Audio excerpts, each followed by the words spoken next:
भारत पाकिस्तान युद्ध के बीच अचानक से सीज फायर की घोषणा क्यों हुई, ये वो सवाल है जिसका जवाब हर कोई जानना चाहता है। जब युद्ध ठीक चल रहा था, जब हम पाकिस्तान के घर में घुस गए थे, उसकी गर्दन हमने पकड़ ली थी, सब कुछ बहुत बेहतर था, ऐसे में अचानक से सीज फायर की घोषणा क्यों कर दी गई, किसके कहने पर कर दी गई, सीज फायर क्यों हो गया, ये वो सवाल है जिसका जवाब हर कोई जानना चाहता है। सीज फायर की खबर बहुत सारे लोगों को पसंद नहीं आई, बहुत से ऐसे मोदी समर्थक भी हैं, वो लोग भी सीज फायर की खबर जब सुने तो उन्हें नाराजगी हुई। सबका यही कहना था कि जब युद्ध हम जीत ही रहे थे तब सीज फायर की घोषणा क्यों की गई, किसके कहने पर की गई और सीज फायर क्यों हुआ, ये बड़ा सवाल है। लेकिन इसी बीच सीज फायर को लेकर बीजेपी विधायक ने जो कुछ कहा है वो और ज़्यादा टेंशन बढ़ा देता है। ऐसे भी मध्य प्रदेश से जुड़े तमाम नेता, विधायक, मंत्री संतरी टाइप लोग कन्फ्यूजन ही पैदा कर रहे हैं। अब एक नए आ गए हैं, ये बीजेपी के विधायक हैं और ये कह रहे हैं कि सीज फायर की घोषणा डोनाल्ड ट्रंप के कहने पर हुई। मतलब ये इतने कंफ्यूज हैं कि पहले ये यूएस बोल रहे हैं, फिर ये यूएन बोल दे रहे हैं, फिर ये बोल रहे हैं ओहो हमने ये जानकारी सोशल मीडिया से लेकर कही है। ये पूरा रायता जो बीजेपी विधायक फैला रहे हैं, ये सबसे पहले जानने की जरूरत है। तो सबसे पहले आप इनका बयान सुनिए कि ये कह क्या रहे हैं। 1973 और 63 की जो लड़ाई लड़ी और पाकिस्तान को हमेशा दूर चटाने का काम किया है। मैं तो ये बात कहता हूँ कि नरेंद्र मोदी जी के नेतृत्व में ये जो कार्यक्रम आयोजित हो रहा था, पाकिस्तान समाप्त कर दिया जाता अगर कहीं यूनाइटेड नेशन के द्वारा सीज फायर का हम लोगों को आदेश ना आता। सीज फायर अगर ना होता तो मैं समझता हूँ मोदी जी ने जो बात कही थी कि बहुत ही तरीके से, बहुत ही जल्द जवाब दिया जाएगा और करारा जवाब दिया जाएगा।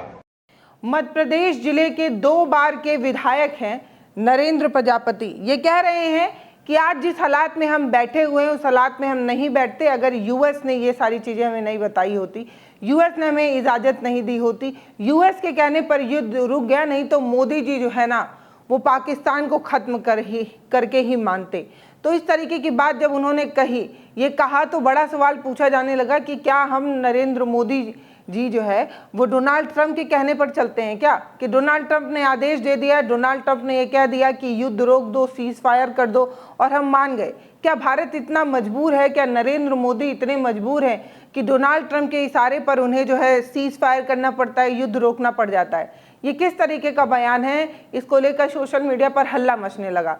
ये जो नरेंद्र प्रजापति हैं उनको खूब सुनाया जाने लगा और ये कहा जाने लगा भाई साहब कैसे विधायक हैं आप, आपको इतना भी नहीं पता कि आपके इस बयान से सिर्फ नरेंद्र मोदी की छवि धूमिल नहीं हो रही है, पूरे देश की छवि धूमिल हो रही है। जब आप इस तरीके का बयान देते हैं तो ये बयान इस तरफ इशारा करता है कि भारत किसी के कहने पर, किसी के आदेश पर सीज फायर जैसी बड़ी चीज़ को मान लेता है। क्या भारत इतना सहिष्णु नहीं है, क्या भारत इतना संप्रभु नहीं है, उसे किसी की आदेश की आवश्यकता होगी तब वो निर्णय लेगा? क्या भारत इतना कमज़ोर है क्या? ये कैसे कह दिया आपने? तो फिर उन्होंने कहा कि दरअसल हम यूनाइटेड स्टेट यूएस कहना चाह रहे थे लेकिन हमने जो है वो यूएन कह दिया। दूसरे बयान में आकर उन्होंने क्या कहा वो सुनिए। तिरंगा यात्रा यहाँ पर निकाली गई थी ऑपरेशन सिंदूर के सफलता होने पर। वहाँ पर मैंने ये बोला है कि यूनाइटेड स्टेट्स के द्वारा जो ये सीज फायर की बात या मध्यस्थता न की जाती तो अभी भी युद्ध जारी रहता और अब तक में पाकिस्तान का जो नक्शा है वो दूसरा बदल गया होता।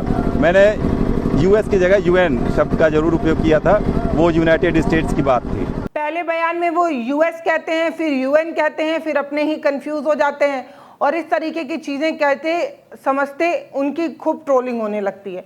और ऐसा नहीं है कि नरेंद्र जी जो है वो इस तरीके का बयान दे रहे हैं, ऐसा नहीं है कि विधायक साहब की जो है वो जुबान फिसली है।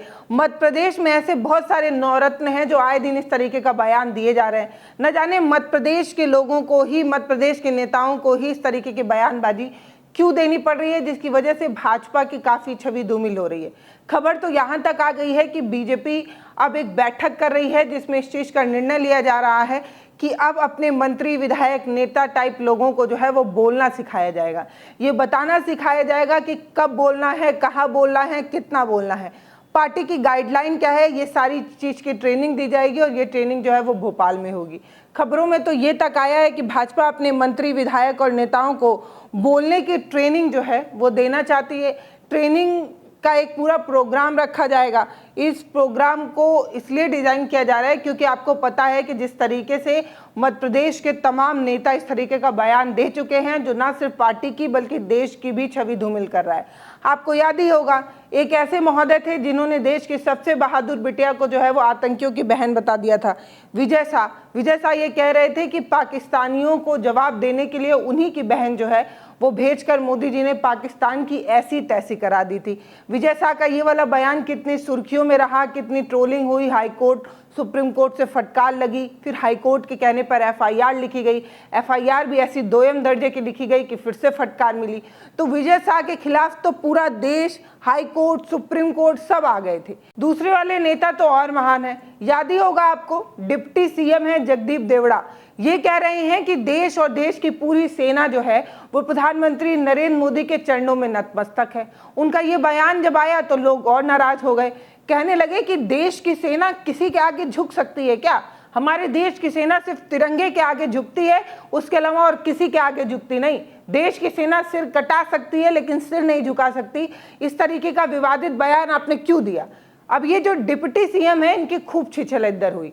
उसके बाद इन्होंने कहा कि हमने तो ये कहा ही नहीं है, हमारे बयान को काट छाट का इस्तेमाल किया जा रहा है। पहले तो फटाफट झटाझट के चक्कर में कुछ भी बोल देना है, मोदी जी को श्रेय देने के चक्कर में, उनके फेवरेट लिस्ट के में आने के चक्कर में ये मंत्री, विधायक, डिप्टी सीएम टाइप बड़े बड़े पद पर बैठे लोग जो है वो कुछ भी बोल जा रहे हैं। उसके बाद जब इन्हें लग रहा है कि गलत बोल गए हैं तो माफ़ी मांगने की जगह ये अपने ही बयान को काट छाट कर इस्तेमाल किया जा रहा है, ये कह रहे हैं। अब ये कह रहे हैं कि हमारे बयान को जो काट छाट कर चला रहा है उन सब के खिलाफ हम एक्शन लेंगे। हमने तो ये कहा ही नहीं कि देश की सेना मोदी के चरणों में नतमस्तक है, बल्कि हमने तो ये कहा है कि पूरे देश के नागरिक अपने देश की सेना के चरणों में नतमस्तक हैं क्योंकि उन्होंने इस तरीके के ऑपरेशन को अंजाम दिया।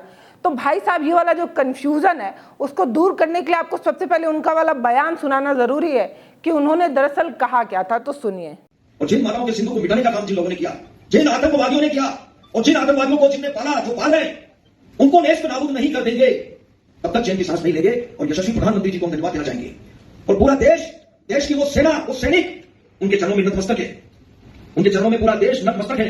उन्होंने जो जवाब दिया है उसकी जितनी सराहना की जाए, जितना कहा जाए, उनके लिए जोरदार ताली बजाएं। तीसरे वाले सांसद महोदय आगे बढ़ गए, ये तो आतंकियों को भी हमारे कह गए। इन्होंने कहा कि हमारे आतंकी। इसके बाद कहा जाने लगा भाई साहब आतंकी आपके होंगे, हमारे कैसे हो सकते हैं, आतंकी हमारे हैं ही नहीं। इस तरीके की चीज़ों को लेकर इनकी भी ट्रोलिंग होने लगी। तो ये भी बीजेपी के सांसद हैं और मध्य प्रदेश से ही आते हैं। इनका नाम है फग्गन सिंह फुलस्ते और ये जो कह रहे हैं, ये कह रहे हैं कि आतंकी जो हैं वो हमारे हैं और हमारे शब्द को कोट करते हुए लोगों ने इनकी भी खूब लथाड़ लगा दी।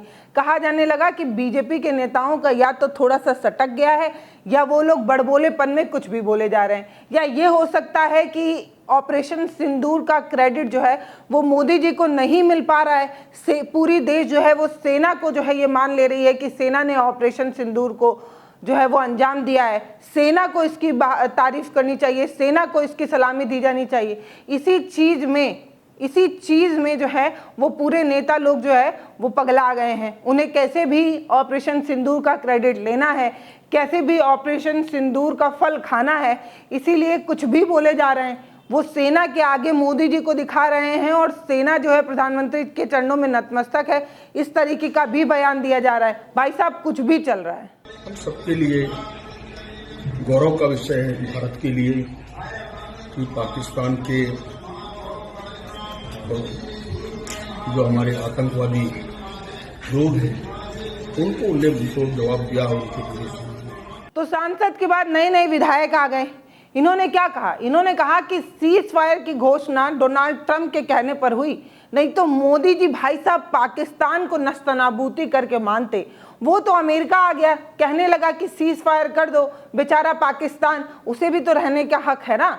तब प्रधानमंत्री नरेंद्र मोदी जो है वो मान गए और इस तरीके की जो पूरा आयोजन हो रहा है वो नहीं होता अगर प्रधानमंत्री नरेंद्र मोदी की चली होती तो तो प्रधानमंत्री नरेंद्र मोदी की नहीं चल पाई ये कहने की कोशिश कर रहे हैं क्या नरेंद्र प्रजापति? और अगर नरेंद्र प्रजापति जी आप ये कहने की कोशिश कर रहे हैं तो आप बहुत गलत कह रहे हैं, क्योंकि भारत जो है वो इतना कमजोर कभी नहीं हो सकता कि उसे अमेरिका के आगे झुकना पड़ जाए। भारत के प्रधानमंत्री इतने कमजोर कभी नहीं हो सके कि उसे डोनाल्ड ट्रंप के कहने पर सिर झुकाकर उसकी बात मांगनी पड़े। अगर ऐसा कुछ हो रहा है, अगर प्रधानमंत्री नरेंद्र मोदी डोनाल्ड ट्रंप के कहने पर सिर झुकाकर उनका कहना मान ले रहे हैं तो ये भारत की गरिमा के साथ और बतौर प्रधानमंत्री का जो कुर्सी है, प्रधानमंत्री का जो पद है, उसे भी प्रधानमंत्री नरेंद्र मोदी जो है वो छोटा कर रहे हैं। क्योंकि प्रधानमंत्री आज मोदी हैं, कल कोई और होगा, लेकिन वो सीट जो प्रधानमंत्री, भारत के प्रधानमंत्री की जो कुर्सी है उसकी गरिमा अपनी अलग है, उसका स्टेटस अपना अलग है। कुर्सी पर आज मोदी बैठे हैं, कल कोई और बैठेगा, लेकिन उस सीट की गरिमा को बचाए रखने के लिए हर एक प्रधानमंत्री को इस चीज़ को समझना चाहिए कि वो सीट, वो कुर्सी बहुत अहम है, वो भारत को रिप्रेजेंट करती है।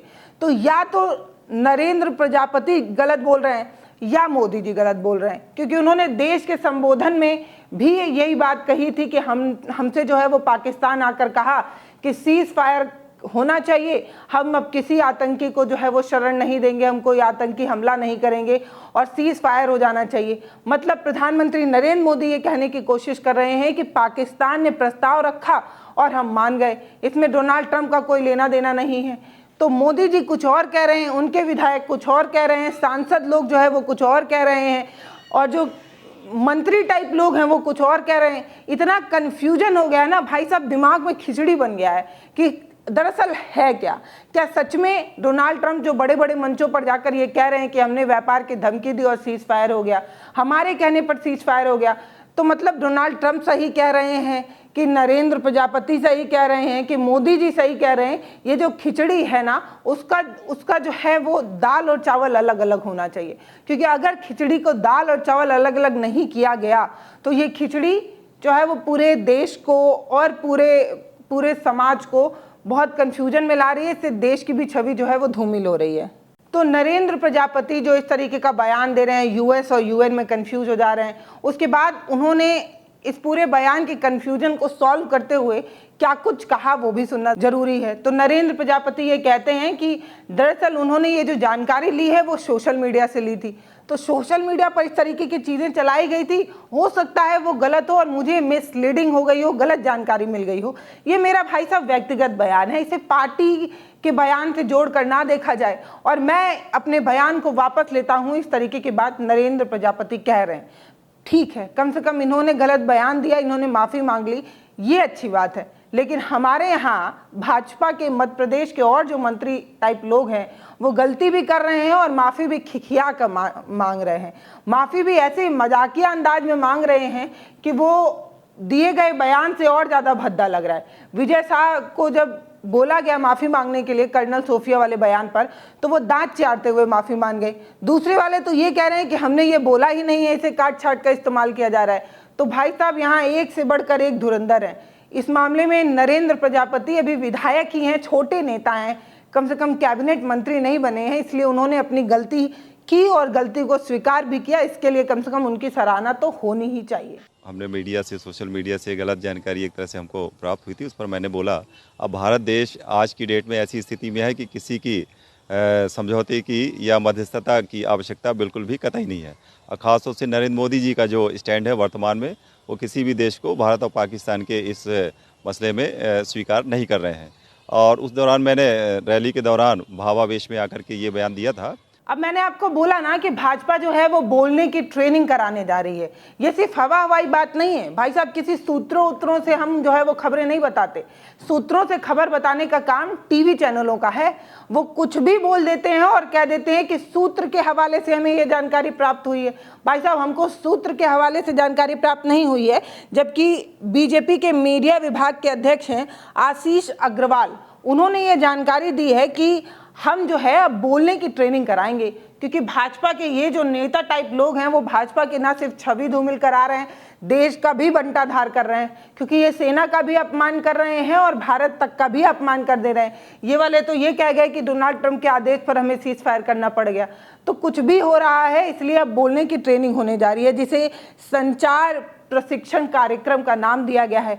अब आशीष जी ये कहने की कोशिश कर रहे हैं, आशीष अग्रवाल, की ये कार्यक्रम नया नहीं है, ये कार्यक्रम हमारे यहाँ होता रहता है, लेकिन ये इस साल का पहला कार्यक्रम है। तो ये कार्यक्रम है क्या, ये जान लीजिए। भाजपा अपने मंत्री, विधायक और नेताओं को बोलने की ट्रेनिंग दे रहा है।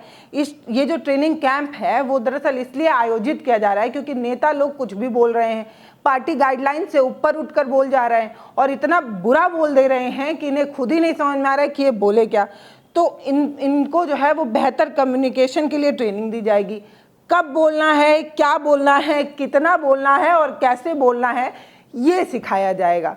तो बीजेपी के ये जो नेता लोग हैं, इन्हें क्या बोलना है, कब बोलना है, कैसे बोलना है और कितना बोलना है, ये इसलिए सिखाने की ज़रूरत पड़ रही है क्योंकि इन नेताओं को चुनते वक्त भाजपा ये देखने की कोशिश ही नहीं करती है कि नेताओं का एजुकेशन कितना है, ये नेता क्या अपने क्षेत्र में इतने बेहतर हैं। दरअसल हर वक्त चुनाव जीतने की ये जो होड़ है, इसने भाजपा को इतना कमज़ोर कर लिया है कि वो किसी को भी भर लेते हैं। दरअसल आप सभी को पता है कि अलग अलग पार्टियों के अलग अलग नेताओं को भाजपा अपने पार्टी में शामिल करती रही है, इसीलिए आइडियोलॉजी अलग अलग रही है। कभी कांग्रेस से कुछ नेता मंत्री विधायक उठा लिए, कभी आम आदमी पार्टी के कुछ नेता मंत्री विधायक उठा लिए, कभी यहाँ से उठा लिए, कभी वहाँ से उठा लिए। इतने अलग अलग तरीके के मटेरियल को भाजपा में शामिल कर लिया गया है, इसलिए इनकी सोच जो है वो बड़ा डगमगाई रहती है, समझ नहीं पाते हैं कि क्या बोलना चाहिए। इसीलिए ये कार्यक्रम आयोजित किया जा रहा है ताकि सार्वजनिक मंचों पर जब ये बोलें तो कैसे बोलना है, कितना बोलना है और कब कब बोलना है और किस मुद्दे पर बोलना है और किस पे नहीं, ये इन्हें सिखाया जा सके। ये ट्रेनिंग जो है वो जून में होगी और भोपाल में आयोजित की जाएगी। अब आशीष अग्रवाल जी का कहना है कि ये पहली ट्रेनिंग नहीं है, ऐसी कई बार ट्रेनिंग हो चुकी है, लेकिन ऐसी जानकारी हमारे पास नहीं थी। मुझे तो ऐसा लग रहा है कि इन धुरंधर सितारों के बयानों से भाजपा इतनी परेशान हो गई है कि उन्हें ऐसा लग रहा है कि इन्हें भाई साहब पहले बोलना सिखा दिया जाए, इन्हें ये बता दिया जाए कि कैसे बोलना है। ये जो कैंप है उसमें सीनियर नेता, राष्ट्रीय प्रवक्ता, मीडिया और कम्युनिकेशन के एक्सपर्ट जो हैं वो आएंगे और ये कहा जा रहा है कि इसमें बीजेपी के भी बड़े बड़े नेता होंगे जो इनका मार्गदर्शन करेंगे। इसमें नेताओं को अनुशासन सिखाया जाएगा, डिसिप्लिन सिखाया जाएगा और ये तालीम दी जाएगी, ये शिक्षा दी जाएगी कि पार्टी गाइडलाइन से ऊपर उठकर अपना व्यक्तिगत बयान टपाक से बार बार नहीं देना है, ये सिखाया जाएगा इन नेताओं को। इस पर आपकी क्या राय है वो आप हमें कमेंट सेक्शन में लिखकर ज़रूर बताइएगा। ये भी बताइएगा कि ये सारे मध्य प्रदेश के ही नेता क्यों निकल कर आ रहे हैं जो इस तरीके का उल जलूर और बकवास जो है वो कर रहे हैं, सारे भाजपा वाले कर रहे हैं। ये तो मैंने आपको बताया ऐसा क्यों है, ऐसा इसलिए है क्योंकि ऑपरेशन सिंदूर का क्रेडिट लेना है, तो ये समझ नहीं पा रहे हैं कि कैसे ले, इसलिए बड़बोड़ापन दिखा दे रहे हैं। लेकिन सारे मध्य प्रदेश के ही क्यों निकल कर आ रहे हैं, इस पर आपकी क्या राय है वो आप हमें कमेंट सेक्शन में लिखकर ज़रूर बताइए। और हाँ, चैनल को सब्सक्राइब ज़रूर करिए, वीडियोज़ को शेयर कर हमारा मनोबल ज़रूर बढ़ाइएगा। बहुत धन्यवाद।